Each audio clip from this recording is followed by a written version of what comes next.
Hey guys, tonight we polish mirrors. You sit in a tiny Roman workshop, hunched over a slab of cracked marble that doubles as your workbench. Outside, the muffled sounds of carts and sandals fade into the humid twilight. But inside it's just you, a lump of tarnished bronze, and a cloth so overused it could qualify for Roman citizenship. You rub slow circles, breathing through your mouth to avoid the vinegar sting rising from the basin. Each pass of your wrist is steady, hypnotic. Under the flickering oil lamp, the metal slowly yields dullness, giving way to a vague gleam. Is it a face you see in there? Hard to tell. Might just be the shadow of your own bad posture. Welcome to the life of a Roman mirror polisher. You probably won't survive this, at least. Not without repetitive wrist trauma and a lifelong resentment of shiny objects. This isn't some flashy gladiator story. No, you're not racing chariots. You're racing oxidation. So, before you get comfortable,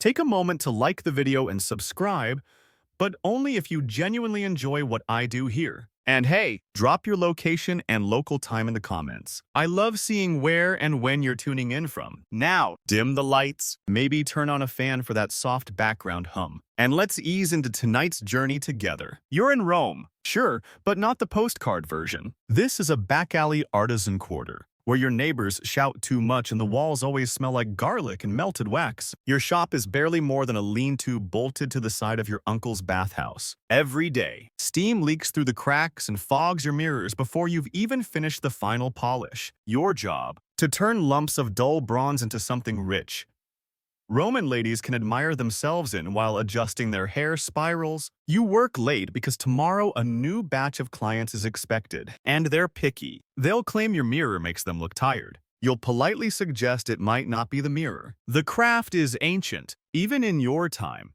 Long before Romans ruled the roads, Etruscans were already forging bronze discs and polishing them to a satiny gleam. You're carrying on a tradition older than aqueducts, bronze, tin, and sometimes a hint of silver, hammered flat and polished until the metal shows a face vague, dreamlike. But they're glass mirrors.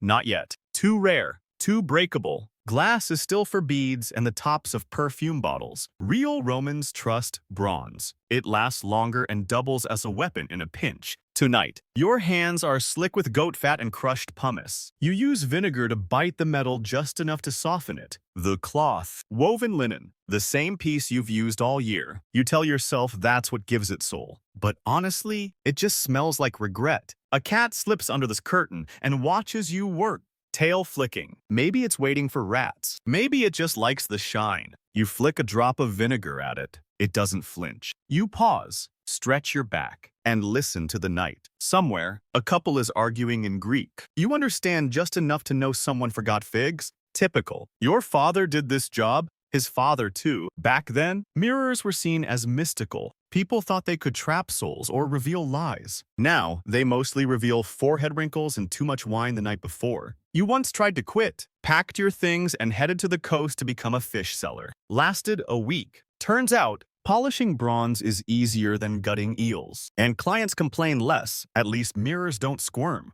There's a superstition among polishers. You never look too long into a mirror you've just finished. Some say it steals a bit of your spirit each time. You don't believe it. Of course. But you still catch yourself glancing away when a mirror gets too clear. Just in case. Historians still argue whether Roman mirror polishers were considered true artisans or just glorified janitors of the beauty industry. You like to think you're a little of both. You've restored dignity to more battered discs than you can count. Some you've even repurposed from shield scraps, turning war into vanity. One polish at a time. There was that one time a senator's wife came in, furious that her mirror didn't reflect her soul properly. You nodded, apologized, and added a bit of silver dust to the cloth. Pure nonsense. But she tipped well. As you reach the final layer of polish, the bronze flattens into a strange stillness. There's your face smudged, sagging, a little oily from the lamplight. But it's there. A real Roman face in a mirror that took 3 days to coax into being. Tomorrow, someone will hold this mirror up to their cheek, squint at a pimple, and call your work decent, but you'll know you made something. It won't last forever. But then again, what does? You set the mirror on the cloth like it's a sleeping baby. Wipe your hands. Blow out the lamp. Somewhere in the darkness, that cat finally catches something. Before the glass age, there was you kneeling over a stubborn hunk of bronze that doesn't want to shine, no matter how many prayers you mutter or how much goat fat you smear. The year is, well, honestly, you stopped counting birthdays a while ago, but it's somewhere deep in the 1st century BCE, and your trade is already ancient. Even now, the bronze you polish traces its lineage back to Mesopotamian burnishers and Egyptian metalworkers who believed mirrors weren't just tools. They were gates, and they weren't wrong, were they? Every time you rub that surface smooth, something tries to look back. You weren't born into riches. You were born into metal, raised among clangs and fumes and the faint whiff of vinegar-soaked cloth. Your father, grumbling with soot-stained hands, used to whisper that mirrors weren't really for people. They were for gods pretending to be people. A mirror's only honest, he said once, if you're brave enough to polish the lie off. But you weren't brave. You were just a kid who got stuck with the family trade. Mirror making in these days is brutal. No dainty flick of the wrist. You don't craft, you hammer. Start with a copper base. Mix in tin for strength. Then pour it hot and angry into a sand mold that hisses like a snake when touched. You beat it flat with a mallet, knowing full well the surface will bubble. Pit. Warp. Then comes the sanding, then the filing, then the endless, circular polishing. Bronze is moody. It scratches if you look at it wrong. You've gone through entire mornings trying to buff out what some toddler client poked in with a greasy finger. Still, there's pride. This was the only way. Glass real. Reflective glass wasn't widely available yet. Even in Alexandria, where clever people with big heads blew bubbles from sand and soda ash, the results were more cloudy shimmer than true reflection, just decorative trinkets. For now, you knew bronze. Bronze could survive a fall, could travel by mule and not shatter into 1,000 apologies. That counted for something. Plus, bronze had character. Each one came out different. Some greenish from too much tin, others nearly gold when the ratios were just right. Each polish was a meditation, a little argument between you and the metal. And when it finally gave in, when it showed even a blur of cheek or nose, you felt a flicker of victory. Small, but real. Your clients don't know this. They think mirrors grow on trees or worse, that they're cut from the heavens. Most are women from wealthy homes, sent by their mothers or their hairdressers, often giggling about how ugly they'll look if you mess it up. You smile politely, offer them a sip of watered wine, secretly judge their eyebrows. But some clients are different. Once, a Vestal virgin came through your door. She needed a mirror for ceremonial use, something simple, circular, absolutely flawless. No embellishment, no frills. It had to reflect the soul, she said. You worked on that one for 5 straight days, sleeping in shifts, whispering to the bronze like it was an infant. She picked it up without a word, looked into it once, then turned and left. She never paid, but you didn't mind. That mirror changed you. Historians still argue whether mirrors in early Rome were symbols of beauty or tools of divination. You know the truth. They were both. One woman might check her lip stain in your mirror. Another might stare long enough to see her dead grandmother. You polish, and you don't ask questions. Your master taught you never to cut corners. He said a rushed polish attracts bad omens. He wasn't wrong. The one time you cheated, used fine sand instead of crushed quartz, you ended up with a mirror that cracked in the sun. Client swore it cursed her family. Her husband fell off a ladder. Her cousin choked on figs. And her parrot stopped speaking Latin. You apologized, returned the coins, then buried the mirror in the dirt. Even now, decades into your career, you sometimes pause mid-polish and wonder how many faces this mirror will see, how many secrets it'll hear, how many regrets will reflect softly back at its owner's tired eyes. The thing is, bronze holds on, not just to grime, but to stories. You once overheard a soldier at the bathhouse saying he saw his future in a mirror, just like yours. Saw himself older, thinner, with scars on his chest. A month later, he returned from Gaul missing half an ear and talking to ghosts. Coincidence? Probably. But you've avoided that bathhouse mirror ever since. There's a pile of offcuts beside your bench rejects. Flawed discs, cracked blanks. You call it the graveyard. Some pieces, you swear, hum faintly when you touch them. Others are ice cold, even on the hottest days. One has a strange dent shaped like a crescent moon, and your apprentice says, "It whispers when no one's watching." You tell him that's nonsense, but you never polish that one after dark. In time, your wrists grow stronger, your eyes sharper. You can spot a bad pour just by the shine of the cooled ingot. You mix polishing paste like an alchemist ashes, wine dregs, charcoal dust, and that ever-present goat fat. You apply it with cloth circles, rings of linen bound around your fingers like a ritual. The process is exact,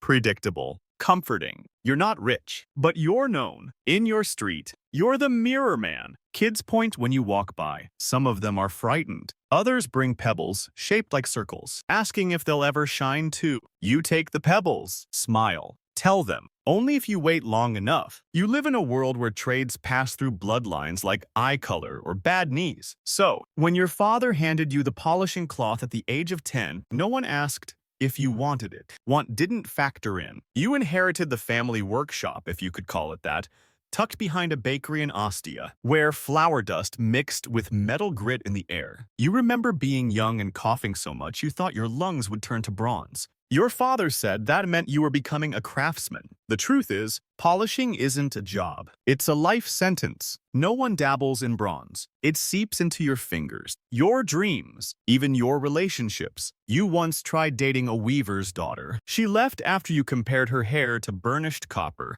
Apparently, that wasn't the compliment you thought it was. Your days begin before sunrise. You wake to the sound of carts rattling on stone and your neighbor's rooster arguing with itself. You light the oil lamp, scrape dried paste off the last mirror.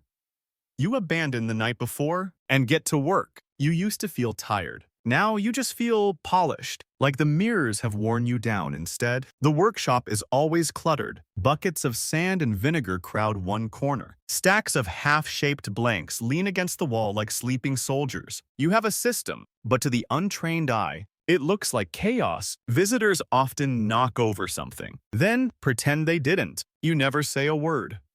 Just note which jar now contains mystery powder and which one smells slightly like pickled olives. Apprentices come and go. Some stay a week, others last a season. Most leave with sore fingers and grand declarations like, "I was meant for mosaics," or "I'm joining the Navy." You don't blame them. Polishing is thankless, but you always hope one will stay. Finally, one does. His name is Tibor. He's 17 and scrawny, with hands too clean and a fear of rats. But he watches closely, learns quickly. On his third day, he accidentally drops a mirror and nearly cries. You say nothing, just sweep up the shards and hand him another blank. "This one won't be perfect," he mumbles. "None of them are." You reply, "That's what makes them Roman." Historians still argue whether Roman workshops operated as family guilds or loose collectives. In your case, it's more like a haunted inheritance. You don't remember choosing this path. You just remember the cloth being placed in your hand. Every few days, you walk Tibor through the polishing stages: coarse sanding, medium sanding, fine buffing, final glaze. You make him say it aloud like a prayer. He groans at the repetition, but eventually, you see it, the rhythm settling into his bones. It's not about speed, it's about surrender. You teach him to mix the paste: a spoon of pumice, 2 of goat fat, a dash of vinegar, and just enough salt to keep the ghosts out. That last part is a joke, sort of. He asks what happens if you skip it. Your mirror gets grumpy. You say, "Might show you your true self." He stops asking questions. Some days, clients visit the workshop. Rich women with sandal straps too tight and men who pretend not to care but sneak peeks into every reflective surface. You let Tibor watch as you handle them. Smile politely, nod at their nonsense. Never promise perfection. The secret to surviving Roman clients: underpromise and overpolish. You also teach him when to say no. One afternoon, a bearded man in a senator's tunic brings in a mirror, blackened with soot, says he needs it purified. You examine it. It's scorched, warped, and smells vaguely of cloves and something worse. You hand it back. "No." "Why not?" Tibor asks later. "Because that mirror's seen something it wasn't supposed to." You answer, and it's trying not to remember. That night, you find Tibor staring into one of the unfinished discs.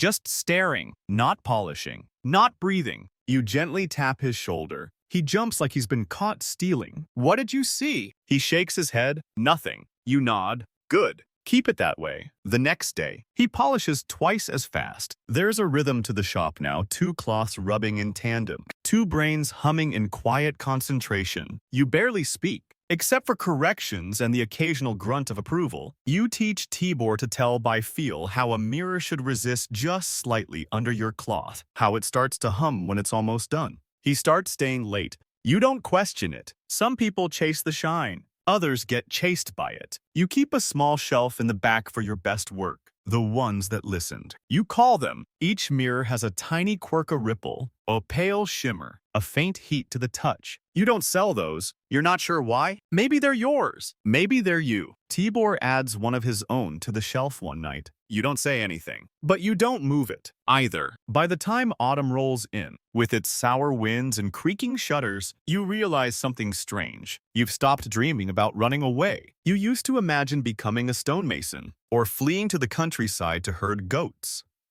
Goats that don't complain about blurry reflections. But now, you just want to polish one more mirror that hums. Maybe it's the routine. Maybe it's Tibor. Maybe it's because deep down, mirrors aren't meant to be perfect. Just clear enough to hold a face, and you've become someone worth seeing. You learn quickly that goat fat is forever, no matter how many times you wash your hands. It lingers in the folds of your skin, the cuffs of your tunic, even the corners of your dreams. You catch yourself sniffing your fingers during lunch, trying to guess if that's today's batch or last week's. Spoiler, it's both. But goat fat is essential, not optional, not some charming rustic ingredient. It's the base of everything. Smooth enough to spread, sticky enough to cling, and thick enough to bind the other components into a proper paste. The recipe isn't written anywhere. It's passed down through grumbles and side-eyes. You get it wrong once, and the bronze lets you know. Each day starts with the paste. You grind pumice stone with a mortar that's older than the Republic. Add the goat fat, a splash of vinegar, cheap stuff from the market, the kind that stings, and mix it into a greasy, gray paste that looks like something scraped from under a sandal. That's your lifeblood.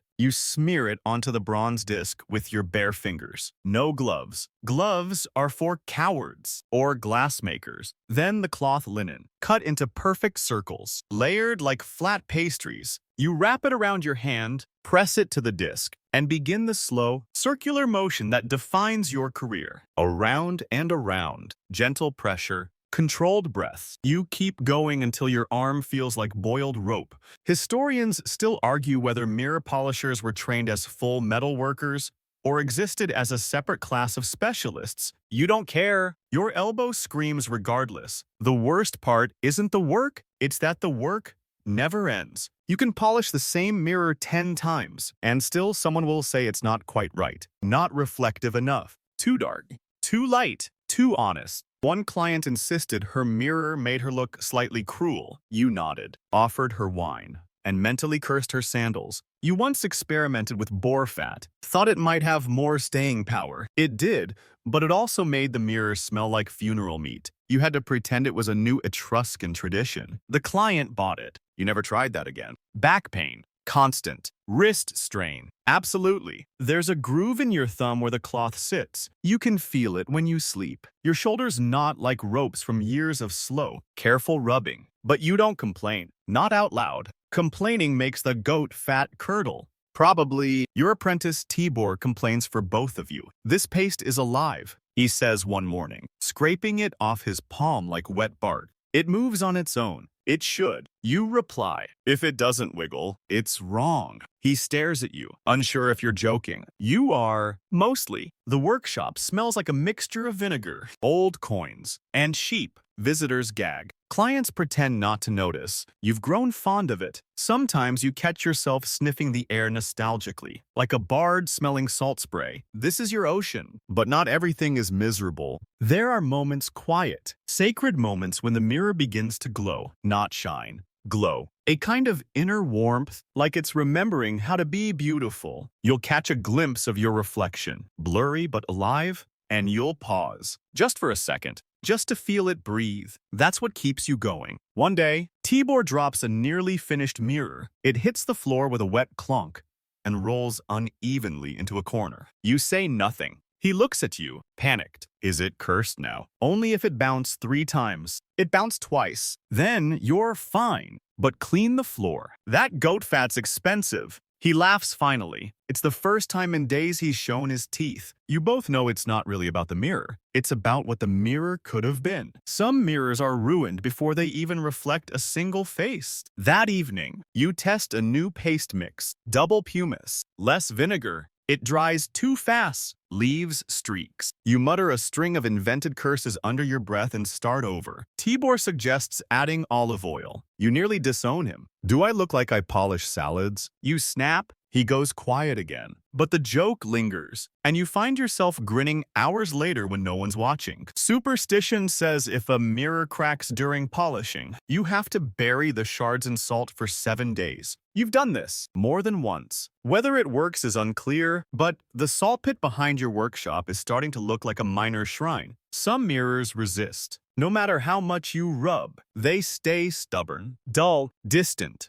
You begin to wonder if they're hiding something. Secrets, sins, or worse, nothing at all. You once polished a mirror that never reflected the same face twice. You sold it to a traveling merchant who was either too rich or too cursed to care. A week later, he returned it, said it showed him his dead wife, then someone else's dog. You kept that one, hung it in the back room, covered it with a cloth. Some nights, you swear it shifts underneath. You try not to look. There's a moment in every polishing session right at the end when the mirror flattens into silence. No streaks, no haze, just the faintest ripple of your own tired eyes. It doesn't last. A fingerprint, a breath, and it's gone. But for that moment, the world pauses. That's the real reason you do this. Not for the coins, not for the clients, not even for tradition, but for the stillness, for the quiet gleam of something that almost sees you back. You wrap the mirror carefully, using cloth that smells like dust and rosemary. You place it in the basket with the others, ready for tomorrow's delivery. Then you sit, hands sore, elbows stiff, and smile faintly at the lingering smell of goat fat. It smells like purpose. You used to think mirrors were for vanity, but after years of polishing, kneeling, rubbing, and listening to every ridiculous request from Rome's upper crust, you've come to a different conclusion. There for fear, today, you're summoned to a villa on the Aventine Hill. Fancy place, the kind where marble statues outnumber house staff, and everything smells faintly of saffron, ambition, and money. The client is Lucilla, a senator's daughter with a voice like silk and a temper like boiling garum. She's expecting a delivery of 2 hand mirrors, one oval, one round, both polished until I can see my ambition. Her words, not yours. You bring the mirrors in a satchel slung over your shoulder, wrapped in goat wool and prayers. The villa guards sniff at the package like it might contain curses. You joke that the only curse is your back pain. They don't laugh. Tough crowd. Lucilla meets you in a room filled with half-dressed statues and servants pretending not to exist. She holds up the round mirror, frowns. Too sharp, she says. I can see my forehead lines. They're new. You say before you can stop yourself. A pause. Then, shockingly, she laughs. Bold, she murmurs, turning the mirror this way and that. Dangerous. I like that. You don't tell her that you spent 8 hours trying to even out a warping defect on that piece, or that Tibor dropped the oval one halfway through buffing and nearly cried, or that you secretly rubbed a bit of ash on the cloth to deepen the patina. Instead, you bow. Lucilla waves you off. Tell me, why do men always fear what they see in a mirror? You want to say, because they expect a god and find a man. But you just smile and say, because mirrors tell the truth, even in bronze. She gives you an extra coin, not for honesty, for craftsmanship. But you pretend not to know the difference. Historians still debate whether mirrors were common among Roman women or strictly a luxury. In your experience, everyone wants a mirror. Whether they can afford one or not is another matter. Tibor once asked why no one ever says what they really see in the glass. Because they're afraid, you told him. They wanted to tell them they're young, pretty, powerful, anything but real. He nodded, then spent the next week polishing his own reflection into a shaving dish. You visit a lot of households these days. It's part of the job. Mirror delivery. Touch-ups. Emergency polishings before banquets or funerals. One woman swore her cousin's ghost was stuck in a smudge. You charge double for that one exorcism tax at a wealthy merchant's villa. You watched two sisters argue over who the mirror liked more. At a brothel, a mirror disappeared entirely. No one would admit to stealing it. But 2 weeks later, it showed up on a street stall wearing lipstick. And at a public bathhouse, you once saw a mirror hung so high on the wall that only the tall could admire themselves. When you asked why, the owner said, "So the short ones don't get jealous." Makes sense, sort of. There's an odd pressure to your role now. You're not just a polisher. You're a curator of self-image, a priest of reflection.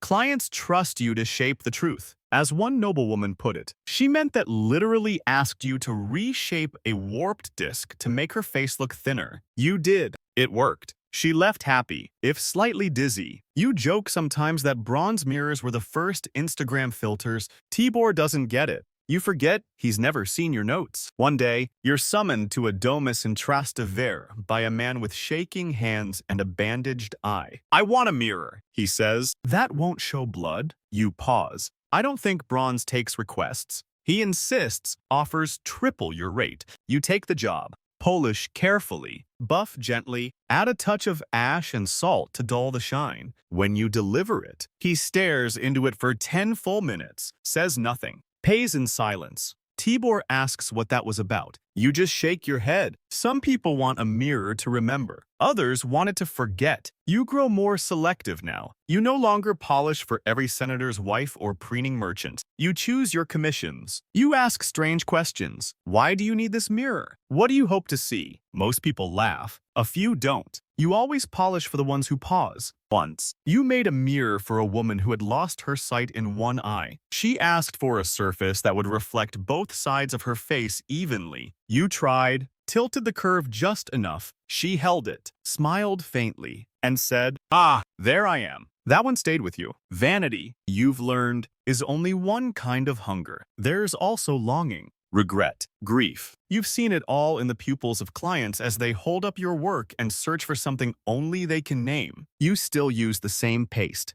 Still swear by goat fat and pumice and vinegar that makes your hands sting. But now, when you rub the cloth in circles, you don't think about coins or complaints. You think about how fragile we are when we stare at ourselves. How desperate, how human. The mirror in your hands catches the lamplight. For a brief moment, your reflection seems younger, softer, less tired. Then it's gone. Just a trick of the angle, or the bronze. Or maybe the mirror knows something you don't. The forum is loud, always is, always has been. You've never met a quieter place that sells figs and politics in the same breath. You're set up at your usual corner between the man who sells fake love potions, mostly vinegar, and regret, and the woman who carves questionable likenesses of Jupiter onto wooden spoons. It smells like sweat, olive oil, and things that used to be bread. Welcome to retail in Rome. Today, you've brought 3 mirrors, one round, one square, one oval, your personal favorite, each polished to the kind of blurry perfection that makes people feel beautiful without seeing too much detail. That's the sweet spot. You stack them carefully on a linen cloth over a wooden crate. Not too shiny, they'll blind passing buyers. Not too dull, they'll think you're lazy. There's an art to this. Positioning, glare control, strategic smudging. You've studied it all. Tibor is beside you, trying to look confident while brushing invisible dust off the mirrors every 30 seconds. "Stop doing that," you mutter. "Doing what?" "Dusting. They're clean." You're just making buyers nervous. Nobody trusts a mirror that looks too clean. He stares at you like you've just recited an oracle. You suppose, in some ways, you have. Selling mirrors isn't like selling pottery or sandals. Mirrors talk back. People hesitate to touch them. They lean in, squint, tilt their heads. They don't want to buy the mirror. They want to buy the version of themselves that shows up in it. You play into that, crafted for clarity. You say to one passerby, "Polished with sacred salts." To another, "Cursed once, but we took care of it." To a teenager trying to look aloof. By noon, you've sold one to a baker's wife who insisted on inspecting it from every possible angle, including upside down. She finally said, "This one makes me look less judgmental," and handed you 2 coins. You'll take it. Historians still argue whether street mirror sales were common or limited to elite trade networks. You know the truth. Anything can be common if you're desperate enough. You used to hate market days. Too much noise. Too much bargaining. Too many people asking, "Why does this one smell like goat?" You always reply, "That's the smell of tradition." But now, you find yourself enjoying the performance, the patter, the way people reveal their insecurities without realizing it. One man picks up the oval mirror, peers into it, and mutters,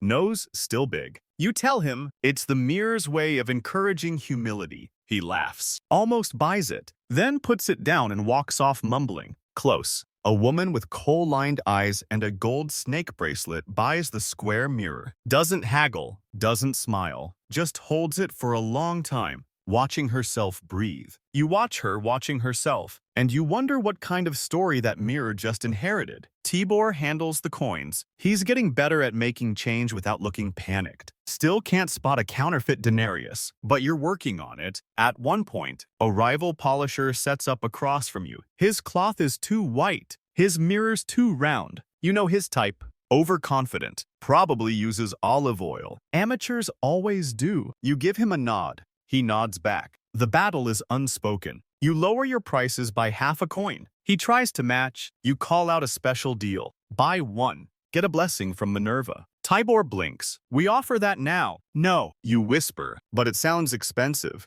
Two young lovers stop by, giggling. One tries on the mirror like a toga. The other whispers something that makes her blush. You let them walk away without buying. Sometimes the mirror's job isn't to be sold. Sometimes it just needs to witness. You spot a tax collector slinking around the stalls, eyes like a hungry lizard. He's pretending to browse grapes, but you know that look. You quickly fold your cloth over the mirrors and shove the coins into Tibor's belt pouch. Act like we're doing something honest. You whisper. Tibor immediately begins rearranging a pile of imaginary vegetables. You're not sure that's helping. The tax man wanders past, eyes flicking over your stall. He pauses, picks up the round mirror, looks into it. His mouth tightens. "This one makes me look tired." You shrug. "It's been a long day." He grunts, puts it back, moves on. You both exhale. Later, when the sun begins to dip and the market starts to clear, you pack up the two remaining mirrors. Not bad. One sale. Some interest. No curses today. You count that as a win. Tibor is quiet on the way home. "You ever think about making something else?" he asks. "Not mirrors. Something less judgmental." You think about it. Once, long ago, you made a bronze comb.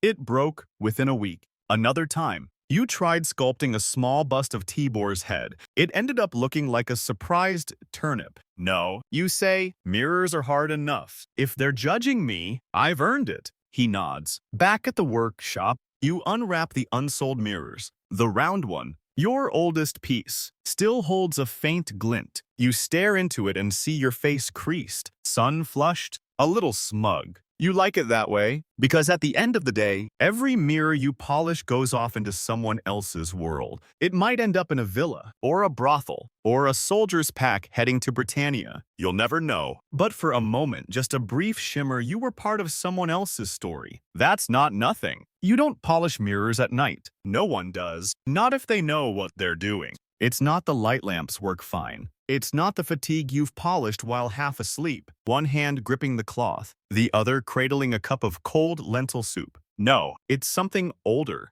deeper, woven into the walls of your workshop like soot and superstition. Your master used to say, "The night's for dreams, not reflections." And even now, with your joints creaking and your faith in goat fat unshakable, you still flinch a little when Tibor suggests an after-supper polish. No mirrors after sundown. You snap, "But I could finish the oval one by morning." I said no. He grumbles, but obeys. He's started pushing boundaries lately. That's how you know he's almost ready. But not yet. It started years ago. You stayed late, polishing a rush commission for a wealthy wine merchant whose daughter was to be married at sunrise. You remember the mirror. Oval, pale bronze, unusually light. It had a faint green hue around the edges, barely noticeable. You remember the lamplight flickering oddly that night? The room colder than usual. You remember finishing the polish and glancing into the mirror to admire your work. Only, the face wasn't yours. Not entirely. It was close, your nose, your eyes, but wrong. tilted somehow. The mouth moved just slightly after yours did, like it was remembering how to mimic. You blinked, and the face didn't. You threw the cloth over it and backed away. Spent the rest of the night scrubbing the floor like a lunatic. Never touched that mirror again. Sold it at a discount to a traveling bard. He claimed it whispered rhymes when moonlight hit it. You pretended not to hear that part. Historians still argue whether Roman artisans genuinely believed their tools held spirits, or if that was just marketing. You know better. Some mirrors are just wrong. That's why every workshop worth its vinegar has a back shelf. Not for display, not for sale. For those mirrors, the ones that never felt right, the ones that stayed cold, no matter how long you rub them. The ones that refuse to reflect properly, even when everything else said they should. You've got 5 of those now. One has a small crack that glows faintly in stormlight. One reflects the room but not the people. One, you swear, hums when it rains. And one, your oldest mistake, still shows your master's face, even though he's been dead for 15 years. You don't tell Tibor about that shelf. He's not ready. But lately, he's been curious. Why do we keep those? He asked once, while pretending to reorganize your storage jars. In case someone needs to forget something, you said. He didn't ask again. There's a story your father told you once about a mirror that showed how others saw you, not how you saw yourself. The emperor used it once, then never left his palace again. You don't know if it's true, but the idea stuck. You've seen people weep in front of your work, not from joy, from recognition, the kind that goes too deep, past the surface, into something raw. One night, long after Tibor's gone home and the coals have dimmed, you find yourself unable to sleep. Your knees ache. Your back cracks like old timber when you shift. So you light a lamp, shuffle out to the workshop, and sit. Just sit. The mirrors on the back shelf glint dully in the low light, silent, watching. Your fingers twitch toward a cloth, but you stop yourself. Not tonight. Instead, you pick up a half-finished mirror from the main bench. No strange glow, no humming, just a rough disc,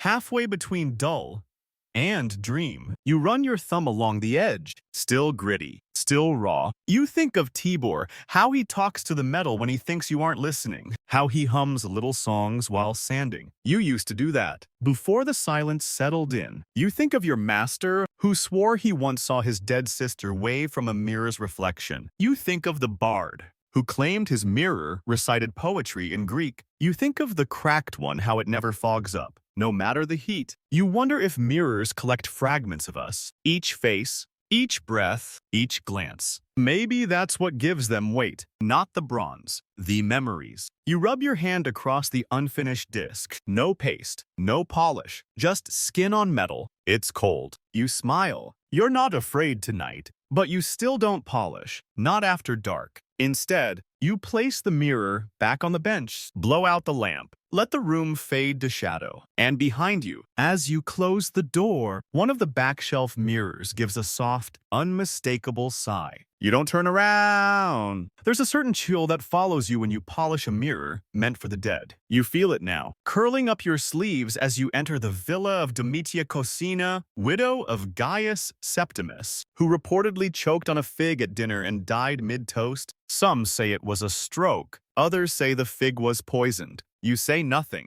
You're not here to speculate. You're here to polish his farewell mirror. Romans, for all their practical brutality, had a soft spot for ceremony, especially when it involved death. A funerary mirror is not meant for vanity. It's meant for remembrance, for legacy, for closure. You clutch the blank bronze disc tightly as you're led through the domus, your sandals echoing against the marble like small admissions of guilt. The house smells of laurel leaves, rosewater, and quiet judgment. Everyone is whispering. In the atrium, the body of Gaius Septimus lies displayed, coin on each eyelid, arms crossed, jaw tied shut with red silk. Next to him, on a pedestal, sits a small unfinished altar. That's where your mirror will go. Not to be used, not to be touched, just to be a polished echo of who he once was. You set down your satchel and begin. Tibor isn't with you. You told him to stay behind. He's not ready for this part of the trade,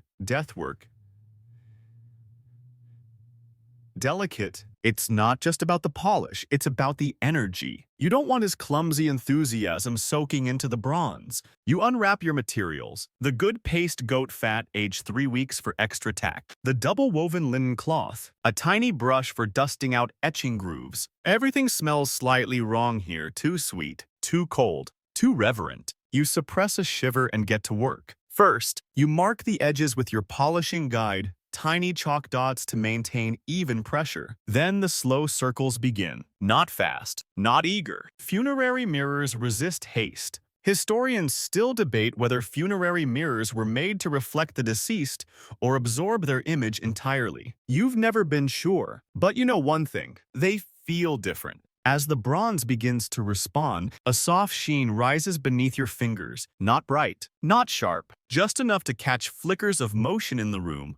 Robes shifting, tears being dabbed, servants pretending not to listen. You hear someone murmuring a prayer behind you. Something about safe passage and remembering the best version of Gaius. You focus harder. The image that starts to form is faint, just a silhouette, a curve of cheek, a hint of brow. It's always like this. The dead don't show up the same way the living do. They come through softer, like dust settling in water. You glance once toward the body, then quickly back to the bronze. Don't look too long. That's the rule. You remember your first death mirror? You were 15. The client was a gladiator, and the mirror cracked when you polished it. You cried. Your father took you aside and whispered, "Some people don't want to be remembered." This one's different. Gaius shows up slowly, respectfully. You polish until the shape feels true, not perfect. There's a strange nobility in accepting the flaws. The ripple along his chin, the dent near the edge, they belong here. Tibor once asked if dead mirrors can trap spirits. You laughed too loud, but sometimes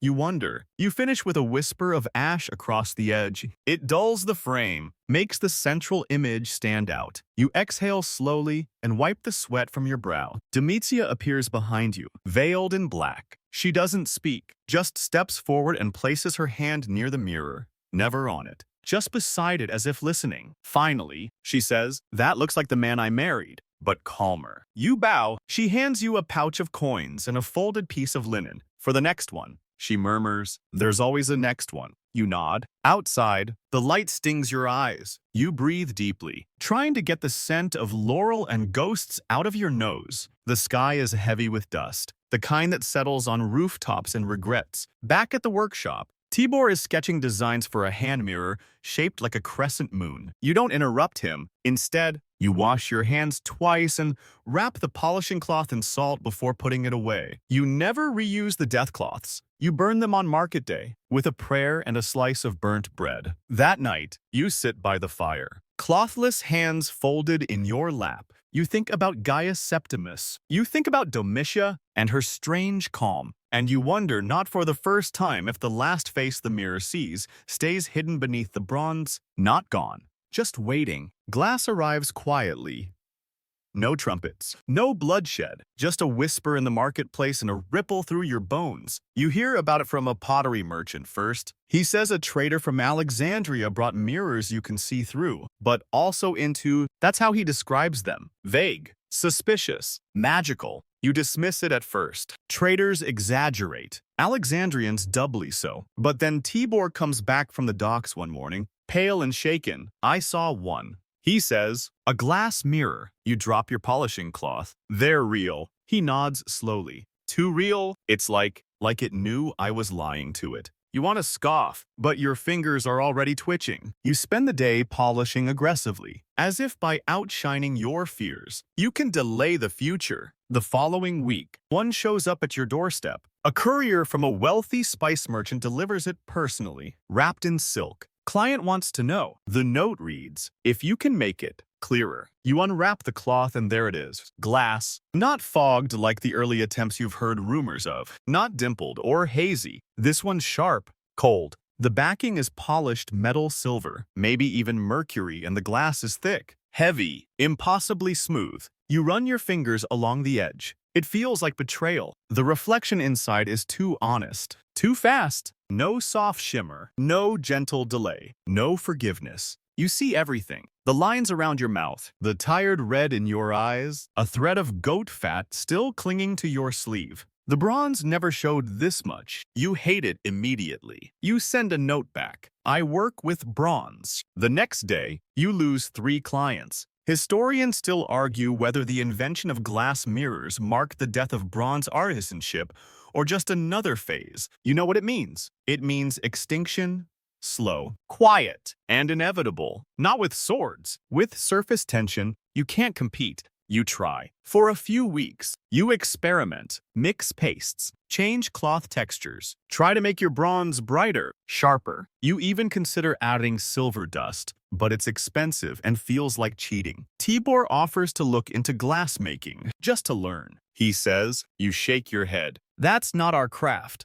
But maybe it could be. No, you don't raise your voice. But he hears the finality. The workshop grows quieter. Orders trickle in. More cancellations. A few customers ask if you've thought about updating your technique. You say no. Smile through your teeth. Wrap your mirrors in linen and watch them walk away. One client offers to trade a glass mirror for 2 of your bronze ones. You tell him to leave before you forget you're a man of peace. Tibor begins spending more time outside. He says he's researching visiting traders, learning the new market. You pretend not to notice the folded sketches in his bag, the note scribbled in Greek. At night, you sit alone, polishing a mirror. No one will buy. The back shelf of your shop, the one for the strange ones, is starting to gather dust. Even they seem to sulk. You try not to take it personally. You tell yourself bronze has soul. Bronze has weight. Bronze remembers. But deep down, you know what Rome loves. Speed, shine, spectacle. Glass gives them all 3. It reflects not who they are, but who they want to be. Fast, perfect, hollow. You start to see the glass ones around the city, in market stalls, in bathhouses, hanging above fireplaces and domes that once begged for your polish. They're soulless, clinical, but they sell. One day, Tibor doesn't come back. He sends a note instead. There's a man in Alexandria who teaches glasswork. I'm going. Thank you for everything. You reread it 5 times. Not because you don't understand, but because it feels like a fracture. You don't chase him. You don't reply. You just clean the workbench, sweep the corners, and burn the half-finished mirror you 2 were working on. You tell yourself this is tradition, but it feels like mourning. You keep polishing because you don't know what else to do. You make a mirror so clear one day, it almost passes for glass. You place it on the shelf. No one buys it, but it hums faintly. That's enough. And in your dreams now, you see your father sitting across from you, cloth in hand, smiling. He's polishing something. But when you lean closer, you realize he's not holding bronze. He's holding glass. You wake up sweating, but your hands still reach for goat fat. You don't plan the revolt. You just end up in it. It starts with a whisper at the bathhouse. A familiar face, a fellow polisher named Quintus, leans in as you're scrubbing bronze dust from your arms and mutters, "They're forming a guild. Against glass." You snort. "What are we going to do?" "Polish it to death." He doesn't laugh. By the following week, word has spread. The mirror polishers of Rome are uniting. Not all of them, of course. Some have already given in, switching trades or selling cheap imported glass to pay rent. But others, older ones, stubborn ones, you among them, still believe in bronze. You're invited to a meeting, underground, naturally, literally. It's in a cellar below a bakery near the Circus Maximus. The smell of old flour and damp firewood mixes with the scent of vinegar-soaked cloths and warm metal. 15 of you huddle there, all smelling faintly of goat and defiance. There's Gaius from Trastevere, whose left eye twitches when he gets passionate. Marcia, a terrifying widow who allegedly once threatened to bash a client's teeth in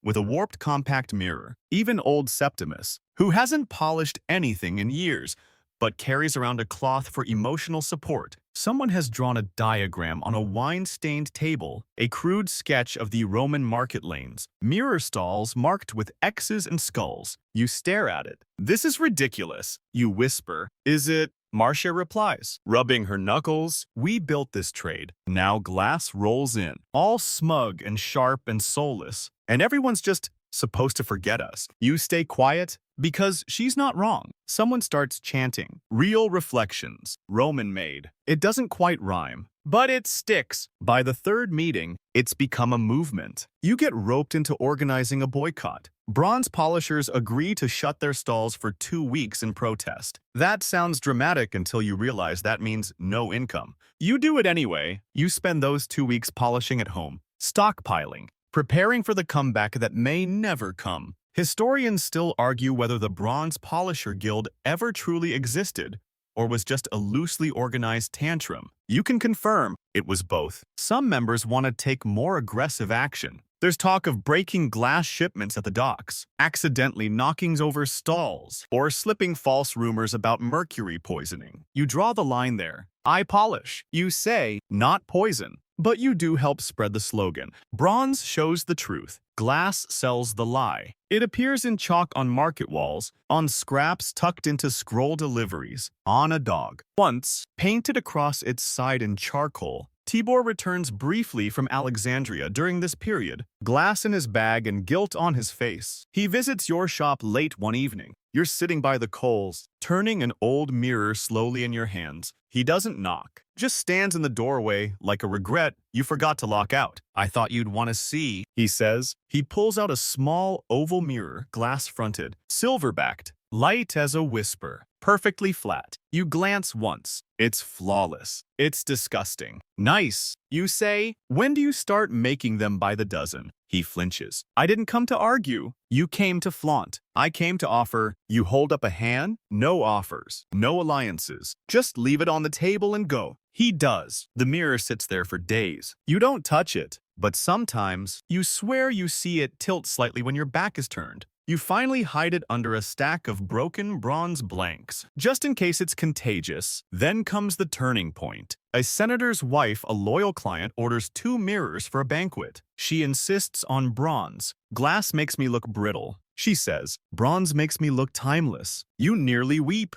Word spreads. Slowly. A few clients return. A merchant brings you a batch of old family mirrors to refurbish. Even a young poet commissions a mirror that shows the soul, not the face. You polish like a madman. You even repair the cracked one on the back shelf. It still hums in the rain. But now you think of it fondly like an old dog with a bad leg. The guild doesn't last. By winter, most of the polishers return to their lonely stalls or leave the trade entirely. But you stay because bronze isn't just tradition, it's stubbornness, made circular and reflective. One day, you pass a mirror stall selling only glass, sleek, identical, forgettable. The vendor nods at you. You nod back. You're not enemies, not anymore. You're a relic, but a loved one. You've never been summoned to the palace before. You've polished for patricians, priests, generals, and even the occasional gladiator-turned-philosopher. But when a member of the imperial steward's staff appears at your workshop, dressed in purple-trimmed linens and asking if you're the one with the humbling mirrors, your heart does a little hop. You don't ask questions. You just nod and begin packing. The assignment is clear, but unsettling. A ceremonial mirror must be polished to absolute perfection for her, not the empress, not some marble-browed goddess figure. No, her, the mistress. The one the city gossips about in wine shops and alleyways, the one whose name everyone pretends not to know, but whose eyes they can describe in excruciating detail. Her mirror is to be ready by sundown. It's not just a gift, it's part of a ritual, an anniversary of her first evening in the imperial bedchamber. You choose your materials carefully. Bronze alloyed with a sliver of silver just enough to give it a soft warmth. The paste is fresh, the linen, hand-woven and unused. You whisper a few words over the blank disc before you begin, not prayer. Exactly. Just a habit, like tucking your tools in at night. As you polish, a strange weight presses on your spine. You've polished important mirrors before, but this one feels political. The steward returns at midday to escort you personally. Tibor, back on a rare visit from Alexandria, offers to come. You shake your head. This is one of those mirrors you must carry alone. You pass through marble gates, under frescoed ceilings, past guards with eyes like dry sand. Every step echoes louder than the last. You feel like an imposter with every sandal click, just a mirror man, knees too knobby, hands too stained. carrying a truth too dangerous. You're led into her chamber. It smells like cinnamon and crushed petals and something unnameable like the inside of a locked box. She's reclining on a couch when you enter, a long robe wrapped around her like smoke. Her eyes are sharper than you expected. Less legend, more weapon. She waves the steward away. So, she says, voice soft as silk on steel, you're the one who sees through people. You open your satchel, gently unwrap the mirror, hold it out with both hands like an offering. She doesn't take it immediately, just stares at it, and slowly, so very slowly, her lips part in a frown. This, she murmurs, is too honest. You freeze. That's not something people usually say out loud. She leans forward, holding the mirror now, turning it, tilting it. Her expression changes with each angle: curiosity, then discomfort, then something like grief. I can see my mother's mouth in this angle, she says softly. You don't reply. Did you mean for it to show this much? I don't control what it shows. You say, I just make sure it's clean. She laughs once. Hollow. Clean, right? There's a long silence. You wonder if you'll leave this room alive. Then she says, do you know what I asked the glassmaker for last year? You shake your head.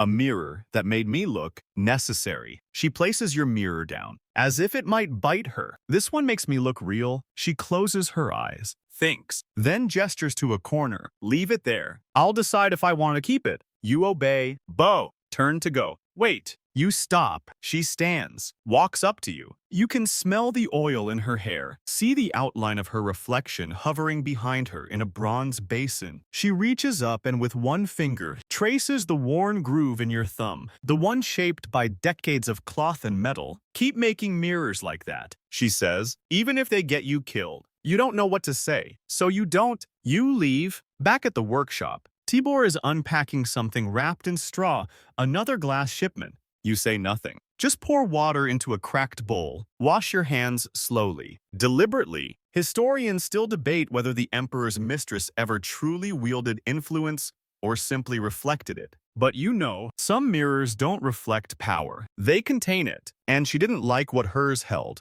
For weeks after, the steward says nothing. No payment, no summons, no demand for a replacement. But one morning, there's a package outside your door, a sealed letter, and a single bronze coin, older than your father. You unfold the parchment. Keep it clean. She kept it. That's all. No signature. No wax seal. Just that old coin, warm from the morning sun, resting in your palm like a small, silent nod from history itself. You press it into the frame of your workbench. Let it stay there. Every mirror you polish from then on, you polish just a little harder. Not for clients, not for fame, but because now you know, somewhere inside that palace, your work remains. You start talking to the mirrors again. You used to do it as a boy, muttering nonsense while your fingers circled the bronze, whispering apologies to scratches, encouraging glints to stay a little longer. Your father told you it was harmless. Just don't do it around clients. Now, older, lonelier. You've slipped back into the habit. Maybe it's the silence. Maybe it's the long hours. Maybe it's that every time you stare into a freshly polished disc, it feels a little like confession.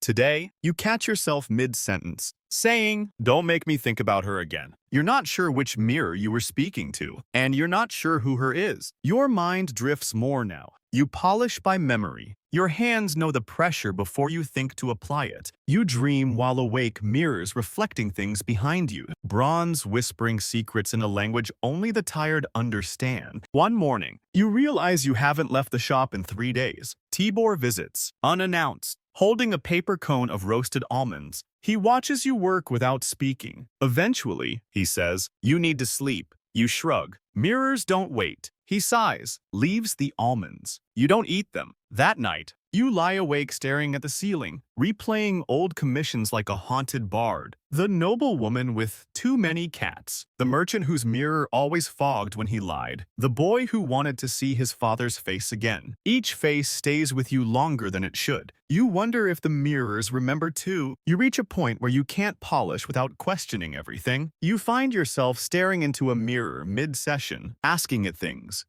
No reflection should be expected to answer. Is that what I really look like? Do they see this version of me? Why does my mouth move like my father's when I'm angry? Historians still debate whether Romans believed reflections held any moral weight. You do, because some mirrors don't lie. They linger. One mirror, your favorite oval, has started reflecting odd things. Slight delays in movement. A glint you don't remember polishing. Once, you turned your head away and saw it smile before your own mouth had the chance to move. You chalk it up to fatigue, but you move it to the back shelf anyway. Then there's the mirror from a client named Claudia Young, sharp-tongued, obsessed with truthful light. She sent it back with a note. It told me too much. You keep that one too. It's cracked, but the crack curves like a wink. Tibor notices the collection growing. How many mirrors on the shelf now? He asks one evening. You look 12. Too many. You answer, you once tried to destroy an old funerary piece that made your apprentice cry when he looked into it. You took it outside, smashed it against a stone. It didn't break. It rang, a low, bell-like tone that made the neighborhood dogs howl for half an hour. You buried it under the fig tree. The tree hasn't bloomed since. Clients still come. Some. Anyway, a woman from Capua buys a mirror because it makes her feel understood. A scholar commissions one shaped like a water droplet, hoping to reflect uncertainty. You do your best. You begin to see the difference between customers and keepers. Customers want clean surfaces. Keepers want answers. You prefer the latter. One client, a quiet man with scarred hands, brings in a broken mirror and says, "Don't fix the crack, just make it shine around the wound." That one stays with you. You start recording things. Not in writing, never had the patience, but in scratches. A tiny etch on the back of each finished mirror. A mark only you recognize. A kind of signature. Not for fame, for memory. You teach Tibor the mark. Don't tell him what it means. Just say it's tradition. He accepts that. Your conversations with the mirrors grow more elaborate. You tell them your regrets. You tell them about your first kiss, your worst lie. The time you almost stole a silver ring but didn't because you saw yourself holding it. You ask them questions they never answer, but they listen. You become convinced the best mirrors don't show what's there, they show what's hiding. And lately, what's hiding feels like it's watching back. One evening, you sit across from a finished piece, simple, round, flawless. You see your reflection. Then you see your reflection blink. Even though you haven't. You don't scream. You don't run. You simply whisper, "Not tonight," and cover it with cloth. Maybe you're slipping. Maybe this is what polishing does. If you do it too long, maybe mirrors aren't windows or portals or lies. Maybe they're just tired. 2. Tired of being stared into. Expected to answer. Expected to hold. You decide, finally, to take a day off. You leave the shop, walk to the river, watch the water ripple. No reflections. Just movement. It's a relief. You return home and sleep for 14 hours. No dreams, no mirrors, just rest. And in the workshop, under the cloth, a mirror shifts, but only slightly. You're in cell block D now. At the Oregon Federal Correctional Institution, a low hum fills the air, fluorescent lights buzzing overhead, guards shifting their weight in quiet rhythm. Cassandra Blythe is inmate 44729G, but no one calls her that. They call her Chef Cass, even now, in confinement. She commands a strange reverence. Not fear exactly, something weirder. A twisted curiosity, like a storybook villain who somehow feels too elegant to be real. Her cell is stark metal bed, concrete walls, the standard issue toilet in the corner. But Cassandra's made adjustments. Legal pads stacked with recipes, pages torn from spiritualist books, folded into origami swans. A row of herbs pressed and dried between paper towels. She even convinced the warden to let her manage the unit's commissary spice rack. Technically, it's within regulation, and nobody really wants to tell her no. She receives dozens of letters a week from strangers, podcast fans, culinary students, and, disturbingly, women who see her as a symbol of taking power back. They quote her words. They ask for advice. Some even send her their own ritual recipes. She doesn't reply to most, but she reads every single one. And she keeps the ones that smell like cloves. There's a moment during an inmate workshop, a poetry night organized by the prison's mental health team, when Cassandra reads a piece aloud. It's titled The Cut. She speaks slowly, each word deliberate. To love is to separate, to season what you cannot save, to simmer until surrender, to serve with silence. The room is so quiet afterward, you can hear someone swallowing. The guard in the back refuses to make eye contact. Here's a little-known fact about you. So, prisons. Certain inmates are given kitchen duty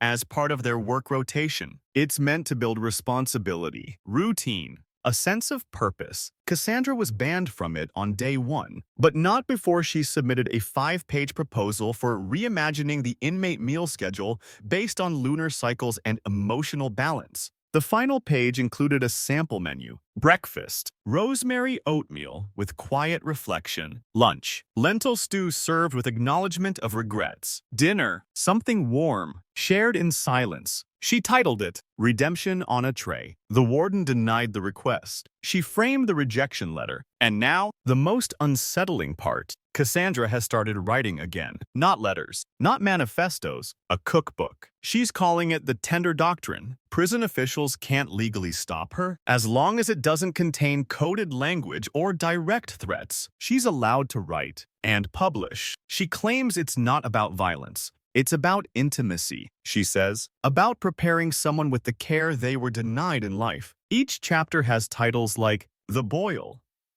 Before the Bloom, Flesh as a Language of Closure, What the Rib Remembers. One guard says it reads like poetry. Another says he had to stop halfway through because he suddenly didn't feel like eating anymore. Here's your historical parallel. In 1937, a woman in Belarus wrote a cookbook from within an asylum. It was later discovered that each recipe correlated to someone she believed had betrayed her soul. The final chapter was blank. She said it was being saved for a future ingredient. The manuscript was never published, but it was studied. Cassandra quotes it in her introduction. She's also begun mentoring other inmates. Not officially, but when women in the facility feel wronged by guards, by lovers, by courts, they sometimes end up talking to Cassandra. She listens, nods, offers them peppermint tea, if she has it. She always says the same thing before they leave. Don't burn it all. Just what doesn't serve you anymore. No one knows what that means. And yet, it feels profound. The psychologists on staff remain divided. One says she's a pure narcissist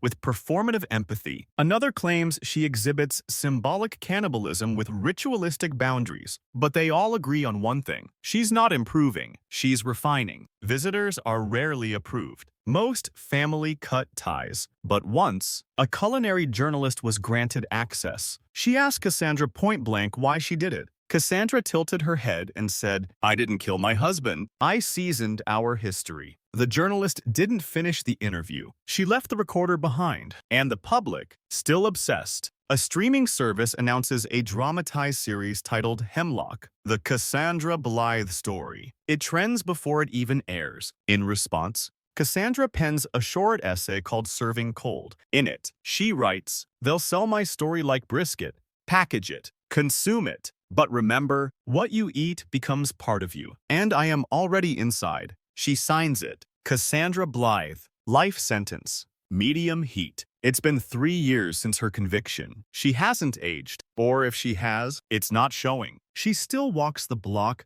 like a hostess in her own macabre dinner party. She says grace before meals, even when she's alone. Legacy is a funny word. Most people think it means statues, inscriptions, a street named after you. Maybe, but for you, legacy is a row of quiet bronze circles wrapped in old cloths, sitting in the back of a workshop no one visits unless they need something. You've stopped polishing entirely now. Tibor does it all. Clients don't blink anymore when it's his hands on the cloth, not yours. Some even prefer it. He's faster, smoother, doesn't grunt when he bends down. You don't mind? Not really. Okay, maybe a little, but you've learned to enjoy watching. He talks to the mirrors too. You notice. Soft mutters, whispers, not as often as you did, but enough to make you smile. Enough to prove he's inherited the real trade, the invisible part. Some days, you just sit in the doorway, sipping weak wine, watching him polish. The light hits the bronze, and for a moment, you see your younger self in his movements. Then he adjusts the angle, and it's all him again. He started signing them.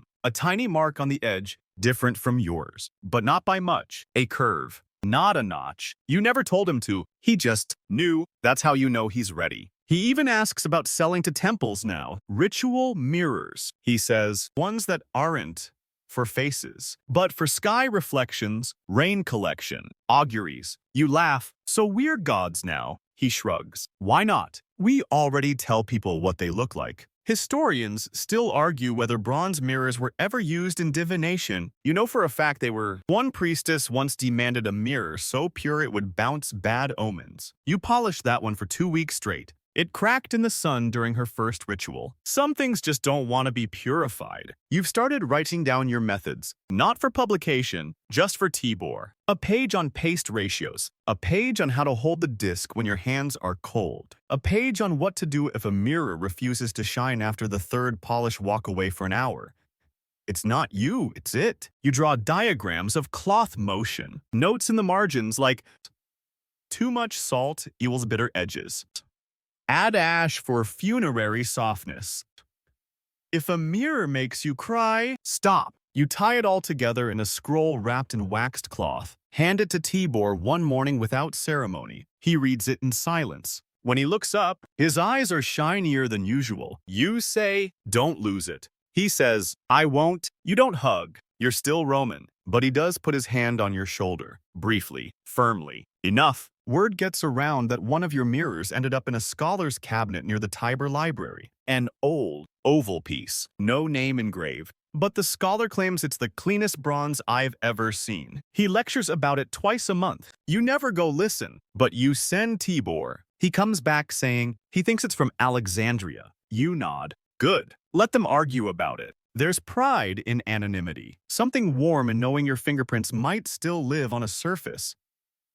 People study without understanding. That same week, a traveling merchant stops by asking for a mirror with memory. He doesn't explain what that means. Tibor handles it. You sit in the corner, pretending to nap, but really, you're listening. He offers the cracked one from the back shelf. The merchant stares into it for a full minute, then buys it without a word. When he leaves, you ask, why that one? Tibor shrugs. It was listening. You almost tear up. Not because he's right, but because he didn't ask you first. That's how you know you've done your job. You walk less now. Your knees creak like old benches. Some mornings you wake with your hands curled so tight they forget how to open. Tibor helps you loosen them, soaks them in warm goat fat, just like you used to. You joke that you're turning into a mirror yourself, shiny on the outside, cracked in the middle, and full of bad reflections. He laughs, then quietly says, not cracked. You don't respond. But that night, you sleep better. The workshop stays warm even in winter. The mirrors on the back shelf no longer hum or flicker. They just rest, like they've finally accepted something or someone. You polish one last time. Not for sale, not for anyone else. Just for you. You choose a small disc, slightly warped, nearly forgotten in a box of rejects. You don't bother with perfection. You just circle your cloth over it gently, lovingly, whispering nonsense, and letting your hands remember. When it's done, you prop it against the wall, sit back, and stare. You see your face tired, soft, slightly crooked. You smile. It smiles back. Not perfect, but honest. And after all this time, that's enough. You die on a Tuesday. That morning, the sun rises dull and flat, like a mirror that's been left out too long. You don't feel sick, just tired. Tired in a way that sits beneath the bones. The kind of tired that doesn't ask questions anymore. You make your tea, same as always. Sit on the bench by the front door of the workshop. Tibor opens the shutters. Dust floats through the light like soft punctuation. You watch him polish a new piece. He hums your tune. The one you used to mutter under your breath when your hands still worked. You don't say anything. Just let it play. At midday, Tibor finds you slumped slightly, chin on chest, hands folded neatly in your lap. One of your old polishing cloths, tattered and streaked with old paste, is curled in your palm like a relic. Your face is peaceful. He doesn't cry at first, just kneels, then wraps your fingers around that cloth one last time. He places a mirror beside you, not one of his, but one of yours. The one you finished last, slightly warped, unremarkable, but yours. And for a moment, your reflection still lingers in it, smiling. Later, after the quiet rituals and the simple burial, no temple procession, no marble, no fluted eulogies. Tibor returns to the workshop. Alone now. He opens your scroll of notes, runs his fingers across the edges of your diagrams. He places your cloth in a small frame on the wall, under a cracked mirror. that once showed you both shoulder to shoulder, cloth to cloth, master to apprentice. And now, the mirror reflects only him, and the work, your work. Historians still argue over whether mirror polishers mattered, whether their craft was just decoration or a true service, whether any of it meant anything. But you know better. You weren't just a man with goat fat and cloth. You were a keeper of reflections, a collector of faces, a soft custodian of how people hoped they looked. And in the end, someone will hold up one of your mirrors, tilt it, catch the light, and maybe just maybe see something that reminds them of you. That crooked glint, that faint hum, that ghost of a smile. So now, as your story closes, let's take a breath together. Let your shoulders soften. Let your thoughts trail off like old cloth through bronze circles. There's nothing left to polish, nothing more to hold. You've earned your rest. The workshop is dark now, but warm. The windows are shuttered. The dust is still. The fire in the corner glows low. Outside, the night drapes the city like velvet. Somewhere, a cat tiptoes across a roof. Somewhere else, a mirror waits to be looked into again. But not tonight. Tonight, everything is quiet. You can still smell the goat fat in the air. Sharp and familiar, you can still feel the cloth in your palm, worn smooth by decades of small circles and whispered regrets. You can still hear Tybor humming softly, carrying your song forward into the world without you. And maybe, just maybe, you see your own reflection one last time, crooked, gentle, proud. You don't need to be perfect. You just need to be remembered. So exhale, let your breath slow. Let your mind drift to that quiet bench, to the light catching on a mirror's edge, to the sound of a hand moving in circles, and sleep. Sleep deeply, gently, knowing you were never just a man polishing bronze. You were a mirror, too, a mirror that mattered.